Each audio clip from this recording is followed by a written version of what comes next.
Olá, queridos, que a graça e a paz de Deus e de Cristo esteja com você nesse dia, com a sua família, com todos os seus familiares. Estamos quase concluindo a primeira parte da nossa série de estudos do Novo Testamento, a nossa série A Voz que Clama, História e Profecia. E hoje falaremos sobre a grande comissão. Cristo, ao concluir o seu ministério de ensinos, de pregação, já de voltar para o eterno, ele dá uma comissão, uma ordem imperativa: ide por todo mundo e pregai o evangelho. E essa mensagem deve ser levada até os confins da terra. O evangelho do reino deve ser proclamado a todas as pessoas, para que então Cristo volte e venha nos buscar, nos resgatar, para estarmos com ele por toda a eternidade. Quero te convidar mais uma vez a envolver nossa mente, o nosso coração, nos elevarmos a Ele em oração, para que recebamos a unção do Espírito do Senhor em nosso viver. Querido Deus, amorável Pai, te agradecemos pela vida e a oportunidade de nesse dia podermos falar com o Senhor através da oração e também permitir que o Senhor nos fale através da sua palavra. Nos conceda a unção do Teu Espírito, conceda-nos o entendimento, o poder para vencer e fazer aquilo que é agradável aos Teus olhos. Essas bênçãos te pedimos e agradecemos em nome de Jesus. Amém. Quero te convidar a acompanhar comigo aqui a leitura do Evangelho de Mateus, capítulo 28, versículo 16 a seguir, onde Jesus aparece aos discípulos. O texto nos dá a entender de que havia já um diálogo agendado, um encontro, um local para estar. Isso já havia ressuscitado. E no versículo 16 e 17 diz que seguiam os 11 discípulos para a Galiléia, para o monte que Jesus lhes designara.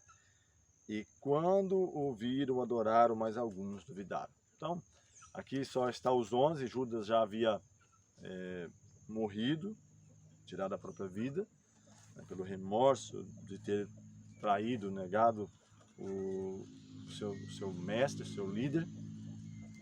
E diz que não somente os 11, mas outras pessoas também, vindo de várias direções, estavam indo para o local combinado, o monte onde Cristo havia designado. Provavelmente ele já havia comentado sobre isso no cenáculo, onde estavam ali partilhando da última Páscoa, da Santa Ceia, introduzindo um novo símbolo, ou fazendo uma transição em relação a crer em Cristo, a Páscoa, que era um símbolo da libertação do Egito e também da libertação do pecado, apontava para Cristo, onde Paulo fala: Cristo, a nossa Páscoa, foi sacrificado por nós, e Cristo agora, ele ministra a Santa Ceia, o lava-pés, o partir do pão, o suco, né, da uva, o vinho, onde ele fala: eis aqui uma nova aliança em meu nome. Ele fala do partir do pão, do vinho, representando ali a sua morte em resgate de você e também de mim e de todas as pessoas. E aqui então ele marca esse encontro com eles, e quem sabe um e outro não vão todos pelos mesmos caminhos, mas caminhos diversos para esse encontro com Cristo, estar com Jesus. Quem sabe até mesmo os 11 ali, levando mensagem de encorajamento aos grupos que estavam reunidos. Quem sabe até mesmo Tomé, aquele que sempre duvidava, questionava, até mesmo depois da morte, ele ali duvidando, e Cristo: olha, toque aqui, veja que sou eu. E quem sabe ele mesmo ali confirmando, e percebe que o mesmo texto diz que quando viram, adoraram, mas alguns duvidaram. Então, não estavam indo todos juntos, estavam indo, havia sido Cristo marcado o local para se encontrar, vão de várias direções, como mencionei também, para não chamar a atenção ali a liderança judaica. E quando eles veem Cristo, alguns glorificam, entendem ali as profecias que ele havia mencionado, de que convinha que ele morresse, que ao terceiro dia ressuscitasse, mas alguns mesmo assim duvidavam. E isso vai acontecer sempre. Vai ter aqueles que acreditam e aqueles que duvidam. Sempre vai haver dois grupos, né, distintos em relação a isso. E ainda no versículo 18 até o 20, falando agora especificamente sobre a grande comissão, diz o versículo 18, Jesus aproximando-se, falou-lhes dizendo, toda autoridade me foi dada no céu e na terra. Cristo, ele quando veio um plano de resgate para libertar-nos, e isso realmente não é ficção, é de fato, como muitas vezes é colocado aí nos filmes de Hollywood, de outros mundos, de guerras, de alguém que vai, de fato aconteceu. Uma operação resgate, de o homem haver se afastado e Deus dar o seu filho. Deus amou o mundo que deu o seu filho para resgatar. E Cristo despe-se da sua glória, de todo, abdica-se, deixa o cetro do trono com o seu Pai e vem a este mundo para redimir-nos. Ele, em Filipenses, fala de que Cristo, ele até nos convida a isso, nos desafia a isso. Ele fala que tende em vós o mesmo sentimento que houve em Cristo Jesus, que sendo em forma de Deus, não teve usurpação o ser igual a Deus, mas esvaziou-se, aniquilou-se a si mesmo, sendo fiel até a morte e morte de cruz, de modo que Deus o exaltou soberanamente. Ele deu o nome que está sobre todo nome. Na oração que Cristo faz, em João 17, ele fala, Pai, glorifica-me com aquela glória que eu tinha contigo antes que o mundo existisse. Por isso que mencionei que Cristo, ele abre mão, despe-se da sua glória e torna-se dependente do eterno, em todos os momentos. Os milagres que Cristo fez não é algo que ele utilize da sua divindade para fazer. Apesar de ser, de poder, mas ele despe-se e depende de Deus, da sua comunhão, da oração. Todas as coisas que Cristo fez está também acessível a você, quem sabe a mim, aos discípulos, de vencer como ele venceu, dependente a cada dia. Só que muitas vezes nós não estamos dispostos a pagar o preço que ele pagou, a comunhão, a dedicação, o estudo, a oração, e depender do poder de Deus em nossa vida. E ele fala então que todo poder, toda autoridade me é dada. Então, tanto é que quando Maria vai para tocar, ele diz, ainda não me toques, porque ainda não subi ao meu Pai. E ele sobe, aceita o seu sacrifício, e ele então volta novamente, fica ali 40 dias com os discípulos, levando ainda instruções, orientações para eles. E aqui, nessa reunião, muitas pessoas reunidas, não simplesmente os 11, mas outras muitas pessoas. Na última reunião mesmo, praticamente 500 pessoas estavam ali, presentes, onde Cristo ele volta para o eterno e ele passa as orientações falando que todo poder me foi dado no céu e na terra. E ele fala, ide por todo mundo, fazer discípulos, todas as nações, batizando-os em nome do Pai, do Filho e do Espírito Santo. Eu não vou entrar muito nesse versículo, porque eu vou deixar um tema só para isso, falando sobre essa fórmula e a forma do batismo. Mas ele fala ainda no versículo 20, ensinando-os a guardar todas as coisas que vos tenho ordenado. E eis que estou convosco todos os dias até a consumação do século. Então, ele enfatiza que é dado a ele todo o poder no céu e na terra. E ele diz mais, ide, fazei discípulos. No capítulo 16 de Marcos, versículo 17 e 18, também ele dá ênfase a isso, só que não fala nas mesmas palavras. Olha o que ele diz aqui, falando sobre a grande comissão. Ele diz assim, ide, versículo 15, e disse-lhes, ide por todo o mundo e pregai o evangelho a toda criatura. Quem crer e for batizado será salvo, quem porém não crer será condenado. Ele não dá detalhes sobre a forma e nem a fórmula do batismo.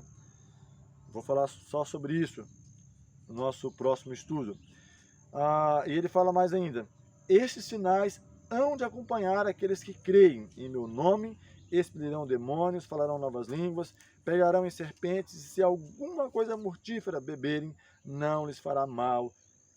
Se impuserem as mãos sobre os enfermos, eles ficarão curados. E aqui diz mais ainda, o versículo 19, de fato o Senhor Jesus, depois de ter falado, foi recebido no céu e assentou-se à destra de Deus.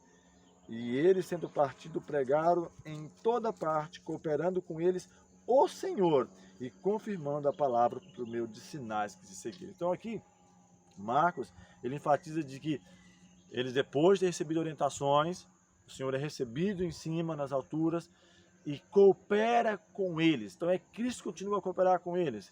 E falando sobre os sinais que fariam, curas, se beberem alguma coisa mortífera, que era comum naquela época, pessoas serem envenenadas, seja no contexto político ou religioso, de querer tirar alguém do caminho, então envenenavam ali, ou se pegarem serpentes. Isso aconteceu no ministério de Paulo, quando ali numa ilha, juntando alguns gravetos para fazer um fogo e aquecer, uma cobra, uma víbora ali, o pica, as pessoas até ficam, olha, vai morrer, pensando de que ele era um criminoso e tentando fugir, mas que a justiça ali dos deuses, quem sabe, estava o alcançando e ele seria morto. E ficam admirados quando nada ali acontece. Então aqui a promessa para eles, de que se beberem coisa mortífera, ou pegarem serpentes, não lhes aconteceria dano algum. E um ponto que eu quero destacar, e vou falar também melhor no próximo tema, ensinando-os a guardar todas as coisas. Então nos é demonstrado aqui que precede ao batismo o ser ensinado, o ser doutrinado, orientado, todas as coisas que eu vos tenho ordenado. E eis que estou convosco todos os dias, é a promessa de Cristo, até a consumação dos séculos. Cristo promete estar conosco. Falei também sobre esse tema, sobre não se turbe, onde de uma maneira diferente, através do seu Espírito, Cristo se faz presente. E ele até fala que a mensagem diz respeito a vós, vossos filhos, todos quantos estão longe, ou todos quantos Deus chamar. Eu quero ler ainda Lucas, capítulo 24, 44 a 49, que diz assim, Lucas 24, 44 a 49. Acompanhe aqui a leitura, que diz o seguinte: a seguir Jesus lhes disse, são essas as palavras que eu vos falei, estando indo convosco, importa se cumprisse tudo o que de mim está escrito na lei de Moisés, nos profetas e nos salmos. Ele fala mais, então lhes abriu o entendimento para compreender as escrituras. E disse-lhes, assim está escrito que o Cristo havia de padecer, ressuscitar dentre os mortos no terceiro dia, e que em seu nome se pregasse arrependimento para a remissão de pecados a todas as nações, começando por Jerusalém. Então ele menciona que devia começar por Jerusalém, pregando o arrependimento em seu nome, então lembre disso. Verso 48, vós sois testemunha dessas coisas. Eis que envio sobre vós a promessa de meu Pai. Permanecei, pois, na cidade, até que do alto sejais revestidos de poder. Então, ao mesmo tempo que havia uma ordem imperativa de ir para todo mundo pregar o Evangelho, ele disse, primeiro comece por Jerusalém. Era que, como a última oportunidade estava cumprindo, falei sobre esse tema também, uma profecia de 70 semanas ou 490 anos que estava a terminar, a cumprir na rejeição de Cristo e concretiza ali no apedrejamento de Estevão, no ano 34 da era cristã. Quando como nação passa a ser a oportunidade para Israel, não como indivíduos, porque a mensagem é extensiva para todas as pessoas, a salvação é oferecida a todos, mas como nação escolhida para testemunhar pela sua negligência, por rejeitarem a Cristo, e também os seus apóstolos cumpria-se uma profecia, que eles seriam espalhados em todas as nações, até que se cumprisse a plenitude dos gentios. E que, digo a você também, vou aprofundar mais nesse tema também, já se cumpriu. A partir de 1798, de nossa época, estamos vivendo já no chamado tempo do fim. E Deus está trabalhando ainda, sua misericórdia é grandiosa, para que todas as nações, todas as pessoas, as igrejas compreendam o momento solene que estamos vivendo e volvamos para o Senhor para alcançarmos salvação em tempo oportuno. Atos 2:39, vamos estar fechando aqui essa mensagem, onde diz o seguinte, Atos capítulo 2, versículo 39, diz assim: pois para vós outros é a promessa, para vossos filhos e para todos os que ainda estão longe, isto é, para quantos o Senhor nosso Deus chamar. Então ele fala a promessa primeiramente para vocês, os discípulos, aqueles que foram testemunhas oculares do ocorrido. Mas não é só para vocês, para os vossos filhos e todos quantos estão longe, ele acrescenta, ou seja, todos quanto Deus, nosso Senhor, chamar. E o verso 40 ele fala ainda, e com muitas outras palavras deu testemunho e exortava-os, dizendo, salvai-vos desta geração perversa. Então a mensagem deles é, creiam no Messias, que ele é o Salvador, que ele veio resgatar você, que veio salvar você. E ele fala, a promessa não é limitada simplesmente aos discípulos, não é limitada simplesmente a Israel, mas a vós, vossos filhos, todos quantos estão longe, todos quantos Deus, nosso Senhor, chamar. E advertindo com muitas outras palavras, disse, salvai-vos desta geração perversa. O apóstolo Paulo fala, não vos conformeis com este mundo, mas transformai-vos pela renovação do vosso entendimento, para que possais compreender qual seja a boa, agradável e perfeita vontade do Senhor. Não vos amoldeis a este mundo. Salvai-vos dessa geração perversa. É a mesma mensagem sensível para você e para mim. De nós, como escreveu o apóstolo Pedro, não somente aguardar, mas abreviar, aceitando a mensagem, procurando conformar nossa vida com os ensinos de Cristo, dos apóstolos, pregando a palavra, para que Cristo volte, para que Cristo venha, para que Cristo ressuscite aqueles que morreram nele, transforme os que estão vivos, aguardando para a vinda dele. E assim possamos estar com Cristo, com salvos, com os anjos de todas as épocas e por toda a eternidade. Que o Eterno abençoe a você, a sua família, a mim também, a todos nós, para que nele possamos ser a cada dia mais que vencedor. No próximo estudo vamos falar sobre o batismo, ou nascer de novo, aprofundar um pouco sobre essa temática, sobre algumas ideias controvertidas e, quem sabe, trazer um despertar para a forma e a fórmula como é realizada. E a necessidade de passarmos por um novo nascimento. Quero convidar você mais uma vez a nos curvarmos diante do Senhor em reconhecimento a tudo que Ele é, a tudo que Ele tem feito em sua vida, mesmo a despeito de nós mesmos, das adversidades, das dificuldades que porventura enfrentamos. Porque vivemos em um mundo de pecado, mas Cristo nos oferece a mensagem de estende bom ânimo, porque eu venci o mundo e Cristo também quer tornar a cada um de nós vencedor a cada dia. Vamos orar. Amorável Deus, bondoso Pai, mais uma vez te agradecemos pelo cuidado, a proteção e pelas vitórias alcançadas. Dá-nos a iluminação do Teu Santo Espírito e nos ajude a cada dia a testemunhar, a falar do Teu amor, a viver também o Teu amor e assim estarmos preparados para a volta de Jesus. Essas bênçãos te pedimos e agradecemos em nome de Cristo. Amém.